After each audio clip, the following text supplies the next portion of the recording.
मेरा नाम रेवरेंड सोनू मलिक है और मैं the grace of God church जो परमेश्वर ने मुझे ये दिया उसमें मैं काम करती हूँ। और बेसिकली तो मैं दिल्ली की रहने वाली हूँ, पैदाइशी मेरी वहीं की है, लेकिन परमेश्वर ने मुझे पंजाब में भेजा और मैं यहीं पे आके फ़िलहाल काम कर रही हूँ। मसीह में आने से पहले मेरी लाइफ बहुत ही बुरी तरीके से मेरा जीवन चल रहा था और मेरी शादी हुई।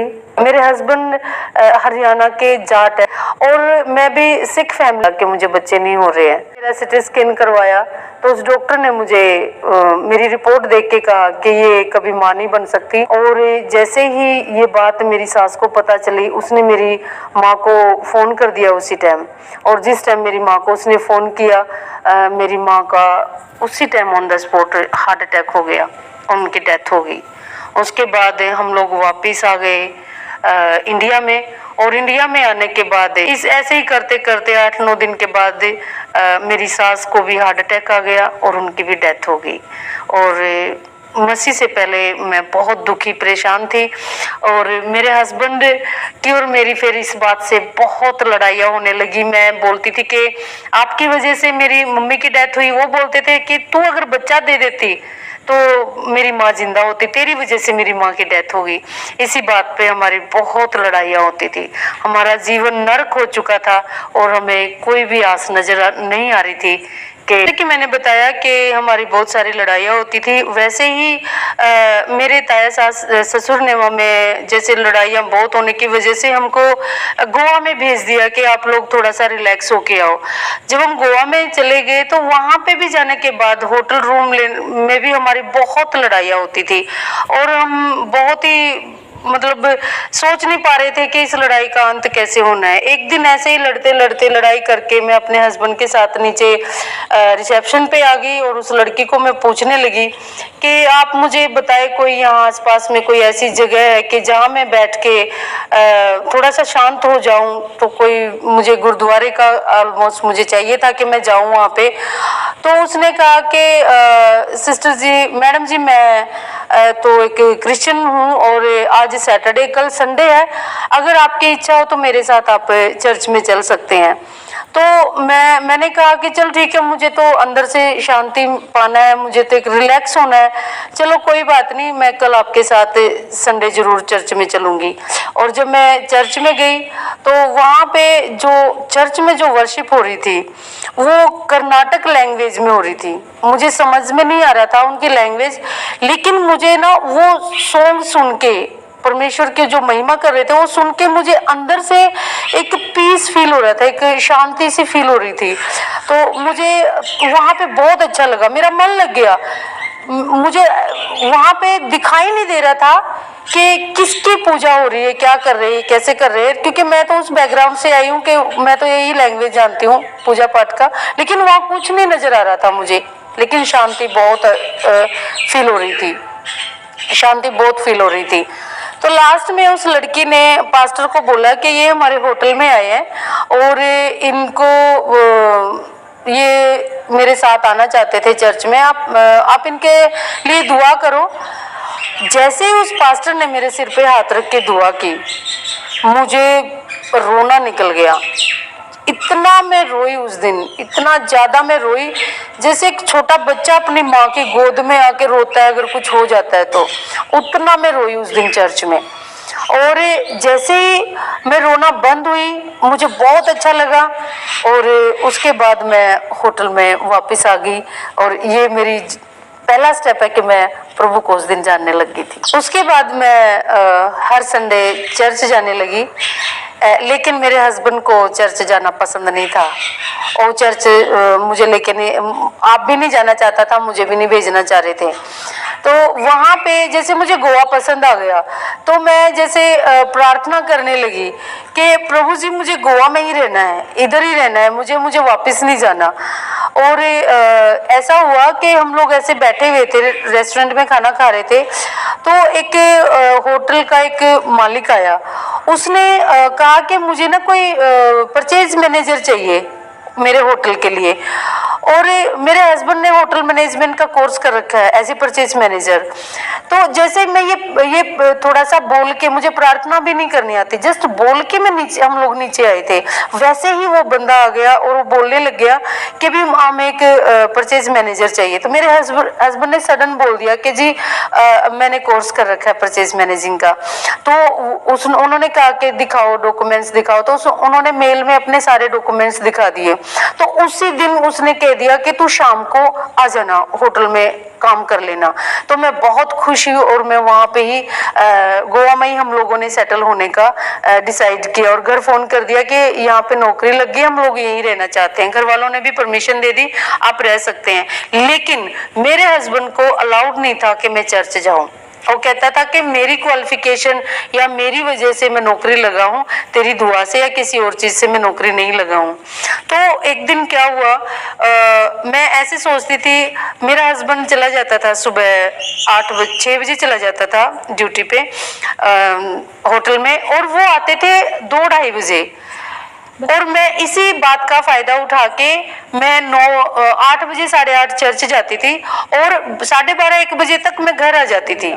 एक दिन क्या हुआ, प्रभु भोज था और उस दिन लेट हो गए आने में, और उस दिन बारिश भी बहुत आ रही थी, मुझे बस भी नहीं मिली और मेरे हस्बैंड जल्दी आ गए घर पे। और उन्होंने, जब मैंने दरवाजा खोला तो आगे मेरे हस्बैंड थे, उन्होंने मुझे घर में लेने से मना कर दिया, कहा कि तू वापस चली जा, तू वहीं पे रो जाके जहाँ से आई है, तू चर्च में ही रो, अभी पास्टर ही तेरी टेक केयर करेगा, मेरे घर आने की कोई जरूरत नहीं है। और मैंने कुछ नहीं बोला, कोई लड़ाई नहीं की, कुछ नहीं किया। मैं अपनी न्यू टेस्टमेंट बाइबल थी मेरे हाथ में, उसको लेके मैं नारियल के पेड़ के नीचे वहां खड़ी रही और मैं बस परमेश्वर को धन्यवाद करती रही, क्योंकि मैं कुछ ही दिनों से चर्च में जा रही थी तो मुझे समझ में भी नहीं आ रहा था प्रार्थना कैसे करनी है। तो 7 बजे मेरे हस्बैंड का एक दोस्त आया और उन्होंने आके दरवाजा खुलवाया। जैसे उन्होंने दरवाजा खुलवाया, मैं ऐसे नीचे से आके अंदर चली गई, अपने रूम में चली गई। मैंने फटाफट कपड़े चेंज करके मेरे हस्बैंड का फेवरेट खाना बनाया और उनको खिलाया। तो वो शॉक्ड हो गए कि मैंने इनको इतना टॉर्चर किया, उसके बावजूद भी ये इतना अच्छे से मेरे साथ बिहेव कर रही है, खाना खिला रही है मुझे, तो ऐसा क्या हो सकता है। तो उसने मुझे पूछा कि मैंने तुझे इतना टॉर्चर किया, इतना तुझे परेशान किया, उसके बावजूद भी तूने आके कुछ नहीं बोला और मेरा फेवरेट खाना बना के मुझे खिलाया है, तो तू कहाँ जाती है, दिखाओ मुझे वो किताब, मुझे दिखाओ, मैं भी पढ़ना चाहता हूँ, ऐसा उसमें क्या लिखा है। तो उस दिन उन्होंने उस नए टेस्टमेंट को अपने हाथ में लिया और रात को पढ़ना शुरू किया था। सुबह 5-6 बजे तक उसने पूरा न्यू टेस्टमेंट पढ़ा और सुबह उठ के मुझे कहता है कि मैं भी तेरे साथ चर्च में चला करूंगा। और उस दिन से आज तक हमने कभी संडे चर्च जाना नहीं छोड़ा और हम एवरी संडे हम चर्च जाते हैं और जो भी परमेश्वर का काम होता है हम बढ़ चढ़ के करते, कभी भी पीछे नहीं हटते। को परमेश्वर बरकत देगा, जरूर देगा। तुम हस्बैंड वाइफ दोनों चर्च में आओ। तो फिर हम हस्बैंड वाइफ दोनों चर्च में जाने लगे, हस्बैंड वाइफ हम दोनों चर्च में जाने लगे। उसके बाद 2009 में मैंने बपतिस्मा लिया और 2009 में ही मैं बाइबल कॉलेज गई। और जब मैं 2011 में मैं घर आई तो ये अप्रैल की बात है। उस टाइम पे एक परमेश्वर का दास रोड पे जा रहा था और मैं भी रोड पे खड़ी थी, सड़क पे खड़ी थी। तो उस परमेश्वर के दास ने मुझे कहा कि मुझे एड्रेस पूछ रहे थे मेरे से, कहीं जाना था उन्होंने। तो उनके गाड़ी में आगे एक क्रॉस लटका हुआ था, तो मैंने वो क्रॉस की पहचान करके मैंने उसको पास्टर को पूछा कि ब्रदर आप क्रिश्चियन हो, आप यीशु मसीह को मानते हो? उसने कहा कि हाँ जी। क्या आप भी यीशु मसीह को मानते हो? मैंने कहा हाँ जी। तो उसने कहा कि मैं पास्टर हूँ और मैं यहाँ गोवा में बंदगी करने आया हूँ किसी के घर, और मैं केरल का हूँ, मैं केरल से आया हूँ। और वो लोग बोलेरो गाड़ी में, बड़ी गाड़ी जो बोलेरो होती है उसमें वो 10-15 लोग थे। तो मैंने उनको कहा कि आप पास्टर है। मैं बड़ी खुश हो गई हूँ पास्टर सुन के ना। तो मैं उनको अपने घर ले गई सबको, और सुबह से बेचारे 3 बजे से चले हुए थे। तो मैं उनको अपने घर ले गई, घर ले जाके उनको खाना खिलाया, अच्छे से उन लोगों ने रेस्ट किया अपना। उसके बाद खाना खा के वो जाने लगे। उनको एड्रेस भी उनका मेरे घर के जस्ट पास में ही था। पता चला कि एड्रेस भी बहुत नजदीक है, लेकिन वो समा था कि मेरे घर में बिताना था परमेश्वर के दास ने। तो उसने मुझे बोला कि परमेश्वर मुझे दिखा रहा है कि आपको ना एक बरकत देने जा रहा है, बच्चे की बरकत। तो मैं थोड़ा सा हंस पड़ी और मैं नहीं विश्वास कर पाई इस बात के लिए, क्योंकि मैं तो ऑलरेडी जो मेरी रिपोर्ट में आया था ऑब्वियसली मैं अपने आप को वही फील कर रही थी। तो उसने कहा कि मैं अक्टूबर में आऊंगा दोबारा, और जब मैं अक्टूबर में आऊंगा तो आपके पास वो बरकत होगी, आपके पेट में होगी वो बरकत। तो मुझे विश्वास नहीं हुआ। वो मुझे तेल एक प्रेयर करके एक ऑयल की बोतल देके गया और कहा कि प्रभु का लहू मैं तेरे को देके जा रहा हूँ, और तू अपने पेट पे इसको अप्लाई करना और बोलना कि प्रभु जी तूने मुझे ये यूट्रस दिया है तो ये बच्चा पैदा करने के लिए दिया है, जिससे तूने बोला भी है कि इससे औरत की इज्जत होगी बच्चा पैदा होने से। तो मैं हर रोज मैं प्रार्थना करती थी, हर रोज मैं प्रार्थना करती थी। एक दिन क्या हुआ कि मैं और मेरा हस्बैंड और मेरे हस्बैंड के दोस्त हम लोग सब एक जगह गए थोड़ा घूमने के लिए बीच पे। तो वहीं से थोड़ा सा कुछ खा लिया हम लोगों ने, और घर आने के बाद मुझे उल्टियां स्टार्ट हो गई, और उल्टियां बहुत ज्यादा उल्टियां स्टार्ट हो गई। अब मेरी उल्टियों को देख के मेरा हस्बैंड मुझे हॉस्पिटल में एडमिट करवाने के लिए लेके गया। वहाँ पे गोवा में बहुत सारे हॉस्पिटल, लेकिन एक लेडी स्पेशल हॉस्पिटल है, एक जेंट्स स्पेशल हॉस्पिटल है। और वहाँ पे लेडी स्पेशल हॉस्पिटल में जब मुझे सुबह 3 बजे एडमिट करवाया, तो उन्होंने मुझे जाते ही नर्स ने मुझे चेक करके मेरा पेट और मुझे पूछने लगी कि ये आपका पहला बेबी है। तो मैं शॉक्ड हो गई एकदम कि क्या बोल रही है ये। फिर उसने मुझे बोला, उन्हें बड़े उसे बोला गुस्से से कि आपका ये पहला बेबी है। तो मैंने कहा मुझे समझ नहीं आ रहा। उसने फिर मुझे 3-4 बार पूछती रही, मैं उससे पीछा छुड़ाने के लिए मैंने बोल दिया हाँ मेरा पहला बेबी है। मैंने कहा हाँ मेरा पहला बेबी है। तो मुझे नहीं समझ आ रहा था ये सारी बातें। मैं सोचती रहेगी मुझे ऐसा क्यों बोल रही है, या तो उल्टियों की वजह से बोल रही होगी, या फिर मेरा पेट टाइट हो रहा होगा उल्टियों की वजह से, उसके लिए बोल रही होगी, कुछ तो इसका रीजन होगा ये सब बोल रही है। मैंने बोल दिया कि हाँ मेरा पहला बेबी है। 7 बजे जब डॉक्टर आई और डॉक्टर ने जब वो रिपोर्ट को देखा, और रिपोर्ट को देखने के बाद मुझे बोला कि आपका बेबी सेफ है और आपको किसी भी तरह की अब कोई प्रॉब्लम नहीं है। हमने ड्रिप लगा के आपके बेबी को भी और आपको भी सही कर दिया है। तो मैं सोच रही हूँ क्या बोल रहे हैं, बेबी बेबी क्यों बोल रहे हैं ऐसा, मुझे तो मैं तो कभी माँ नहीं बन सकती हूँ ना।